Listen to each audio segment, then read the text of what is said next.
Hi guys, welcome back to my channel. Today I'm back with another video, and today I'm going to be talking about the books that I'm currently reading. And I'm currently reading, going back and forth between 3 books. So getting started on the first book is Wicked. And I actually kind of started like in November or October, but I've been going back and forth, and every few months I will go pick it up and then go into and read each section. There's pretty much different parts to the book, like part 1, part 2. And so whenever there's a part that finishes, that's pretty much my stopping point, and I like to take a break and then start reading something else and then come back. I mean, it's pretty much like a book that I just didn't want to end so fast that I just wanted to take my time. Anyway, and if you haven't read it, this is like part of like that musical Wicked, and it's based on the events that happened before Dorothy showed up. And its focus is on the Wicked Witch and also the Good Witch and pretty much everybody else. And there's a lot of magic and there's munchkins. It's actually a very fun book to read so far. So the next book I'm currently reading is The Magician's Land. And this is the 3rd book in the Magician series. And I actually just finished the 2nd one yesterday, so I just wanted to hop on to the next one and just find out what happens next. And I'm pretty much really excited about it because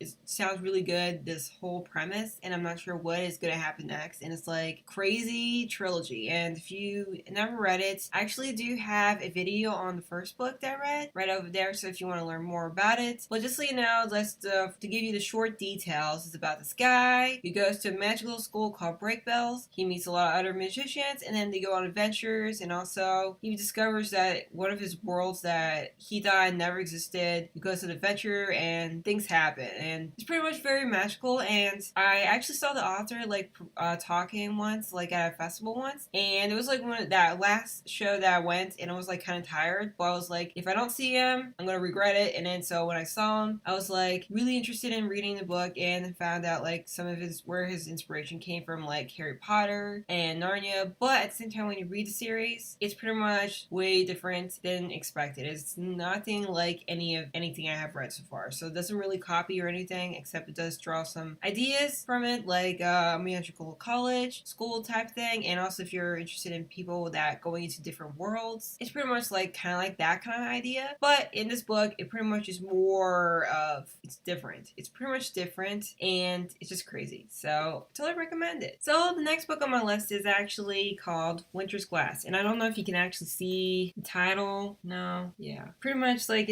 I don't have the book cover with me right now because it's like a book that's not getting released yet. It's like in the future. But anyway, it's like pretty much the sequel to Spender Fire.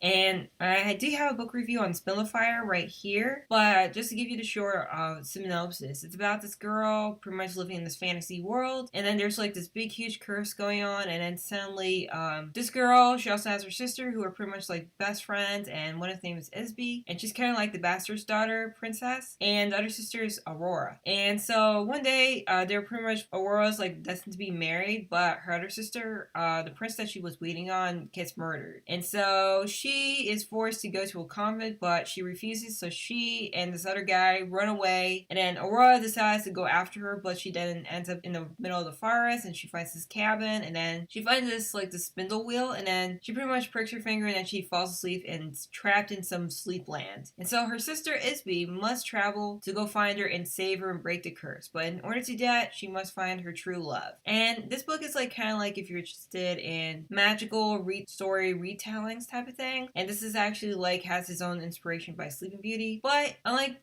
most retellings, this pretty much is way far from it. I mean, you'll see some references here and there, but it's pretty much its own story. And there's a lot of fantasy going on, fairies, and there's even like crazy magic going on, and it's really crazy. It's like kind of like more like a dark kind of fantasy story. I'm really enjoying. So hopefully the 2nd book, I'm not sure how it's going to end or how it's going to continue or something, but it's so far I'm really fascinated by it. So these are all the books that I'm currently reading. Hopefully that you enjoy this list, and let me know in the comments below, what are you currently reading this month? I'd like to know about some of the books, and if you read any of these books, do let me know. And if you like this video, do click on a thumbs up and to subscribe because I'd love to have you there. So until next time, keep on reading.